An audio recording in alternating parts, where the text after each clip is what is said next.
তো সেই জন্য আজকে হচ্ছে গিয়ে মানে আজকে ব্লগটা হবে আমার জন্মদিনের ব্লগ। সারাদিন না সরি, এখন আমরা কি কি করবো সেগুলোই তোমাদেরকে দেখাবো। আমি তো রেডি হয়ে গেছি, তো এর আগে কি কি করেছি, এর পরে কি হবে সেগুলোই এখন তোমরা দেখতে পাবা ভিডিওটা। তো চলো ভিডিওটা শুরু করা যাক। দেখো গাইস, আজকে তো আমার জন্মদিন, সেই উপলক্ষে আমার বান্ধবীরা চলে এসেছে ডেকোরেশন করতে। ভিডিও না করলে বউ বানাচ্ছে ওরা, ওদের মাথায় কোনো একটা ভালো প্ল্যানিং আছে। জোর তোর করে কাজ চলছে এখানে ডেকোরেশনের। সার্থক একটু টাকা, সার্থক তুই কেন এসছিস?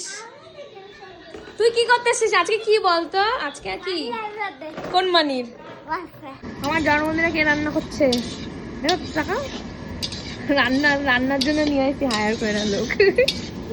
কি রান্না করো? চিকেন চিকেন রান্না হচ্ছে। চিকেন মাংস ভাত করো, ওরম নাচো। মাংস ভাত নাচে স্টেপ দেখাইতে হবে তো, নাহলে কি করে হবে? মাংস ভাত। আর এদিকে হচ্ছে, এদিকে দিদি সব কাজ বাজ করছে, ফ্রাইড রাইসের সরঞ্জাম হচ্ছে এদিকে, চাল টাল ধোয়াটুই। এবার মানে ডেকোরেশনই কমপ্লিট হচ্ছে না। আমি নাইটি বৌদি হয়ে বসে আছি। বললাম ওই বারান্দাটা সাজাইতে। বারান্দায় হবে না ভাই, আমার ভাই বসে বসে জ্ঞান দিচ্ছে। বারান্দায় হচ্ছে কি মানে লাল রঙের দেওয়াল হয়ে যাবে পুরো। এখন দেখো মেকআপ করছে। কেন মেকআপ করছি বলতো?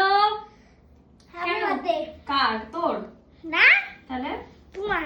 মানির এখন মানির হ্যাপি বার্থডে, মানি রেডি হচ্ছে। ইয়ো অনেকক্ষণ সবাইকে দেখিয়ে দিয়েছি, এবার আমাকে দেখো আমি রেডি হইনি, তোমরা দেখাবে। দেখো হ্যাপি বার্থডের জায়গাতে কি চলে আসছে, কি দেখা হ্যাপি অ্যানিভার্সারি। আজকে আমার জন্মদিনে হ্যাপি অ্যানিভার্সারি জানাবো। এই সব খোলা হয়ে গেছে। রিমি নিচে শব্দ কঠিন করেছে।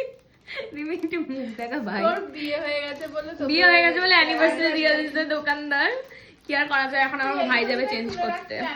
আরে দেখো অর্ধেক এদের ডেকোরেশন হয়েছে, এইটুকুনি ছবিতে আসবে, বাকি নেওয়া হবে না ছবি।